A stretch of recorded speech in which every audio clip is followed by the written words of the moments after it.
Ciao a tutti amici di Red Black Insights. Oggi vi porto dentro le carte che svelano uno dei temi più caldi nella città di Milano. Tutto parte da una data precisa, il 25 settembre 2025. Nel Consiglio Comunale di Milano si sta discutendo la vendita dello stadio di San Siro e dell'area circostante a Milan e Inter. È un momento storico, eppure la seduta viene sospesa. Manca infatti il numero legale. Ma che cosa ha bloccato tutto? Al centro del dibattito ci sono pesanti accuse di opacità. La domanda che rimbalza tra i banchi dell'opposizione e che ferma i lavori politici è sempre la stessa. Chi sono i veri proprietari di questi club? Si insinua che non si sappia con chi il comune stia facendo affari per la più grande operazione immobiliare della storia della città. Eppure, analizzando i documenti ufficiali, la risposta esiste ed è molto più chiara di quanto si voglia far credere. Prima di entrare nei dettagli societari, dobbiamo capire le regole del gioco. In Italia e in Europa la trasparenza non è un optional, è legge. Parliamo del decreto legislativo 231 del 2007 sull'antiriciclaggio. Questa norma infatti obbliga la pubblica amministrazione a identificare il titolare effettivo o UBO, Ultimate Beneficial Owner.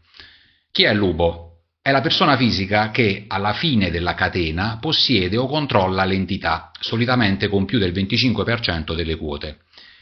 Esiste un registro dei titolari effettivi operativo dal 2022 proprio per verificare queste informazioni. Ebbene, guardando le carte esaminate dai consulenti del comune, emerge un verdetto netto. Sia Inter che Milan sono pienamente conformi a queste normative.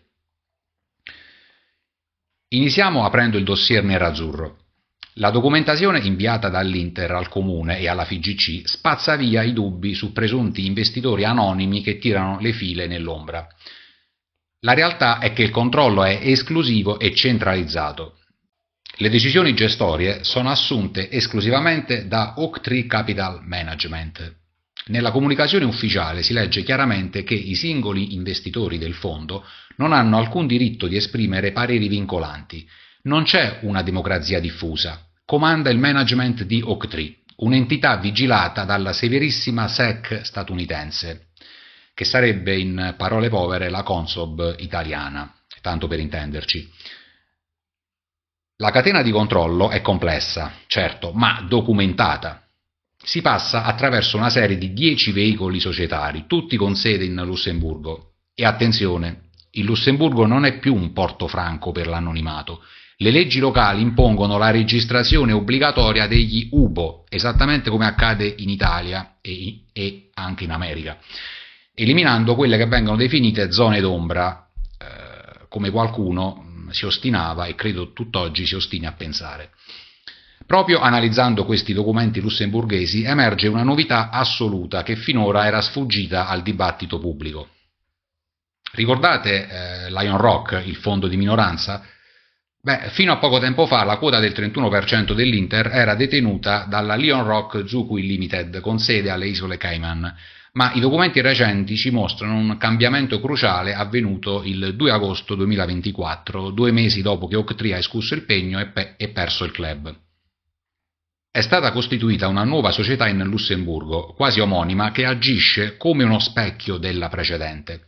Questa nuova entità ora detiene il 100% del veicolo che controlla quella quota di minoranza. Perché questo passaggio? La risposta è nei soldi. Il bilancio di una delle holding, la Great Horizon, svela che Suning vantava un credito di 40 milioni di euro. Oaktree, diventato proprietario, ha ceduto questo credito alla nuova società lussemburghese che a sua volta lo ha girato a Suning. In parole povere è una operazione finanziaria che serviva probabilmente a chiudere i conti tra Oaktree e la famiglia Zhang. Quindi chi sono i proprietari finali dell'Inter? Non ci sono misteri. Come confermato anche dall'avvocato Toffoletto, ossia il consulente nominato dal Comune di Milano, e come ribadito dai documenti SEC, gli UBO sono Bruce Karsh, Howard Marks e Sheldon Stone. Sono i cofondatori di Oaktree, cioè le figure apicali del fondo fin dal 1995.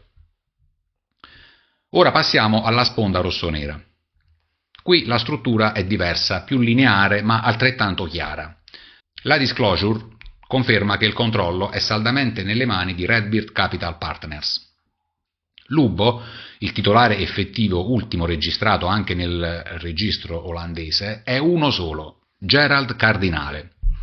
Tuttavia c'è un dettaglio che farà battere il cuore ai tifosi e che riguarda il famoso prestito concesso dal precedente proprietario Elliott. Il veicolo finanziario, infatti, usato dalla famiglia Singer per prestare circa 485 milioni di euro a Redbird si chiama Sheva Investment Limited, un chiaro omaggio all'ex campione Andriy Shevchenko. Ma al di là del romanticismo, le carte chiariscono il potere reale. A fronte del prestito, Elliott, tramite la Sheva Investment, ha diritto di nominare 2 amministratori nel CDA del Milan per vigilare sui propri soldi. Attualmente ce n'è uno solo, cioè Gordon Singer. Il punto cruciale però è un altro. Viene esplicitamente confermato che Elliott non possiede alcuna quota nel Milan e non ha altri diritti di governance. Il padrone è uno solo, ed è Redbird. Mettendo i 2 dossier a confronto, abbiamo 2 strutture diverse per un unico risultato. Da una parte l'Inter con Octree e la filiera lussemburghese, dall'altra parte il Milan con Redbird e la struttura olandese supportata dal prestito Elliott. Entrambe però rispettano pienamente la trasparenza legale richiesta in ogni nazione dove sono presenti i veicoli societari e le scatole in tutta la catena di controllo, quindi sia Milan che Inter rispettano pienamente le normative antiriciclaggio e i regolamenti internazionali sul punto. Il verdetto finale è quindi netto. L'analisi documentale ha risposto alla domanda iniziale. Le catene di controllo sono identificate e soprattutto sono legali. Se queste risposte non piacciono, il problema non è più giuridico ma esclusivamente politico.